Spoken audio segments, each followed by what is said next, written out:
MST CET 2026 तर जेही विद्यार्थी MST CET देणार असेल तर त्या विद्यार्थ्यांसाठी आनंदाची बातमी आलेली आहे। तर ते विद्यार्थी आता म्हणजे पुढील वर्ष म्हणजे 2026 तर यामध्ये दोनदा तुम्ही CET ची एग्जाम देऊ शकता। जसे आपण JEE देत होतो त्याप्रमाणे जर तुम्हाला ज्या CET मध्ये चांगले मार्क्स असतील ते मार्क्स तुमचे कॅल्क्युलेट केले जाणार आहेत। याबद्दलची माहिती संपूर्ण उपलब्ध आहे। तर बघू शकता राज्यातील अभियांत्रिकी, आरोग्य विज्ञान आणि MBA अभ्यासक्रमासाठीची CET परीक्षा आता वर्षातून दोनदा होणार।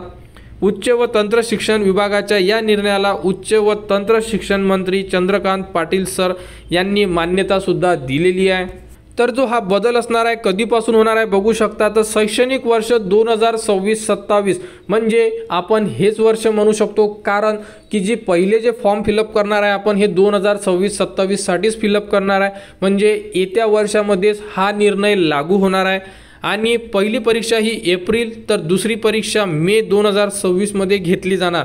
म्हणजे जो टाइम टेबल आहे हा टाइम टेबल सुद्धा उपलब्ध झालेला आहे। टाइम टेबल सुद्धा आपण याच व्हिडिओमध्ये डिस्कस करणार आहे, जेणेकरून विद्यार्थी त्यांचा त्या प्रकारे अभ्यास करू शकतात। तर एप्रिल महिना आणि मे महिना म्हणजे तुम्हाला एका महिन्यातच दुसरी परीक्षा परत देता येणार। विद्यार्थ्यांना एक एग्जाम देणं हे अनिवार्य असणार आहे। समजा एखाद्या विद्यार्थ्याने एकच CET दिली असेल तर त्या विद्यार्थी जर परत CET द्यायची इच्छा नसेल तर त्या विद्यार्थ्याने जर फॉर्म भरला नाही तर त्या विद्यार्थ्यांना म्हणजे जी पहिली CET भरलेली असेल तेच मार्क्स त्यांना कॅल्क्युलेट केले जाणार आहे। तर विद्यार्थ्यांना किमान एक परीक्षा देणे हे अनिवार्य असून दुसरी परीक्षा वैकल्पिक असेल, म्हणजे कंपल्सरी नसणार आहे, परंतु तुम्हाला जर द्यायची असेल तर तुम्ही देऊ शकता। CET कक्ष लवकरच दोन्ही परीक्षांचे वेळापत्रक आणि नोंदणी प्रक्रिया जाहीर करणार, जी जाहीर केलेली आहे। विद्यार्थ्यांनी दोन्ही परीक्षा दिल्यास त्यातील जास्त गुण असलेली परीक्षा प्रवेश प्रक्रियेस ग्राह्य धरली जाणार। आपण पहिलेच सांगितलेलं आहे, पहिली एग्जाम आणि दुसरी एग्जाम दिल्यानंतर ज्या एग्जाममध्ये तुम्हाला जास्त मार्क्स असेल ती CET तुमची ग्राह्य धरण्यात येणार आहे। तर हा निर्णय का बरं घेण्यात आलेला आहे गव्हर्नमेंटकडून तर बघू शकता, राष्ट्रीय पातळीवर इंजिनिअरिंग प्रवेशासाठी JEE जी एग्जाम आहे ही दोनदा घेतली जाते।